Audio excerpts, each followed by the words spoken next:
ఎందుకంటే ఒక క్లిష్టమైన పరిస్థితులలో మీరు దగ్గరుండి మీ గౌరవాన్ని కాపాడే విధంగా మేము మిమ్మల్ని హక్కున చేర్చుకుంటామని చెప్పి నన్ను హెచ్ఎంఎస్లో గౌరవాధ్యక్షురాలుగా ఎన్నుకున్నందుకు హృదయపూర్వకంగా హెచ్ఎంఎస్ కార్యవర్గ సభ్యులందరికీ కూడా నేను మనస్ఫూర్తిగా నా ధన్యవాదాలు తెలియజేస్తా ఉన్నాను.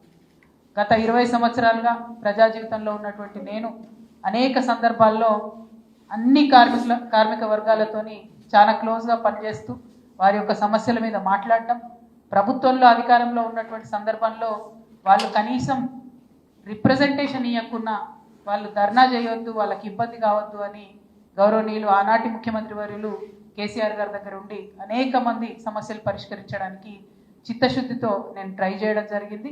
మరి ఆ అనుభవాన్ని అంతా కూడా ఇవాళ తీసుకొని హెచ్ఎంఎస్ నుండి నాకు ఇచ్చినటువంటి ఈ గౌరవాన్ని కాపాడుకుంటూ కార్మిక వర్గం పక్షాన నిలిచి పనిచేస్తానని ఈ సందర్భంగా నేను ప్రమాణం చేస్తా ఉన్నాను. మరి ఇంగ్లీష్లో ఒక సామెత చెప్తారు, no one can stop the idea whose time has come అని చెప్పి. అంటే ఒక సందర్భం వస్తుంది చరిత్రలో ఎప్పుడైనా కూడా, కాలంలో కొంతమందికి సమయం అనుకూలించి వస్తుంది. ఇవాళ అటువంటి సమయం హెచ్ఎంఎస్కు జాగృతికి కలిసి వచ్చింది. ఖచ్చితంగా రేపటి నాడు సింగరేణిలో జరిగేటటువంటి ఎన్నికలలో ఎట్ ఎనీ కాస్ట్ హెచ్ఎంఎస్ జెండా ఎగరబోతా ఉందని చాలా కాన్ఫిడెన్స్తో నేను చెప్తా ఉన్నాను.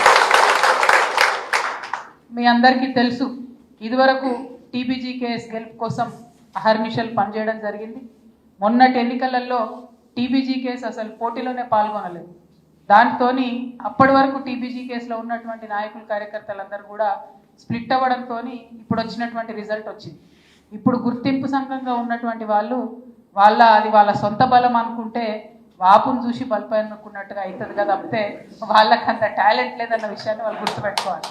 సో నేను మిమ్మల్ని కోరేది ఏంటంటే, ఓ పెద్దవాళ్ళని చూసి భయపడిపోయి మనమేదో ఆ సంఘం ఇప్పుడు గెలిచి గద్దెనెక్కి కూర్చుంది కదా అని భయపడాల్సినటువంటి అవసరం లేదు. అదంతా కూడా ఆనాడు ఒక పొలిటికల్ పరిస్థితులలో కేసీఆర్ గారు బీఆర్ఎస్ పార్టీ ప్రభుత్వం పోయిన తర్వాత కేసీఆర్ గారికి అప్పటికే గాయమైంది ఫ్రెష్గా. అటువంటి సందర్భంలో ఇప్పుడు ఎందుకులే మనం పోటీ నుంచి తప్పుకుందామని పెద్దసారి దగ్గర నుంచి డైరెక్షన్ రాలేదు కాబట్టి, ఆనాడు టీబీజీకేఎస్ ఎన్నికల్లో పాల్గొనలేదు కాబట్టి, అప్పుడు పాలిటికల్ సిచ్యువేషన్ కలిసి వచ్చి ఇవాళ గద్దె మీద కూర్చున్నటువంటి కార్మిక సంఘాలు ఉన్నారు తప్పితే వాళ్ళ టాలెంట్ కాదు. ఎందుకోసం ఈ మాట చెప్తా ఉన్నామంటే, ఇదే కాంగ్రెస్ పార్టీ అధికారంలో ఉన్నప్పుడు ఇదే ఐటీసీ వీళ్ళు అనేక కార్మికుల హక్కుల్ని కూడగొట్టింది. అయినా ఇవాళ తప్పనిసరి పరిస్థితులలో కార్మికులు వాళ్ళ కోటేశ్వరు తప్పితే ఏదో ప్రేమతో నోటేయలేదు. ఇవాళ మాత్రం మరి ఇక్కడి నుండి సంయుక్త సమావేశంలో హెచ్ఎంఎస్ కార్యవర్గ సమావేశం ఏదైతే జరుగుతూ ఉందో దాని నుండి సింగరేణి కార్మికులకు మేము ఒక భరోసా ఇస్తూ ఉన్నాం. ఒక ఎర్ర జెండా వస్తుంది, ఇప్పుడు ఉన్నటువంటి ఎర్ర జెండాను కట్ చేసి ఎర్ర జెండా రేపు పొద్దున మీ పక్షాన నిలబడబోతా ఉంది. వజ్రాన్ని ఎట్లయితే వజ్రంతోనే గొయ్యాలని చెప్తారో, ఇప్పుడు ఉన్నటువంటి ఎర్ర జెండాను గద్దెదించడానికి కూడా మరో ఎర్ర జెండా ముందుకు రాబోతా ఉందని ఈ సందర్భంగా సింగరేణి కార్మికులకు అందరు కూడా తెలియజేస్తా ఉన్నాం. హెచ్ఎంఎస్లో సభ్యులుగా ఉన్నటువంటి వాళ్ళు, జాగృతిలో సభ్యులుగా ఉన్నటువంటి వాళ్ళ కోసం మాత్రమే హెచ్ఎంఎస్ పనిచేయదు.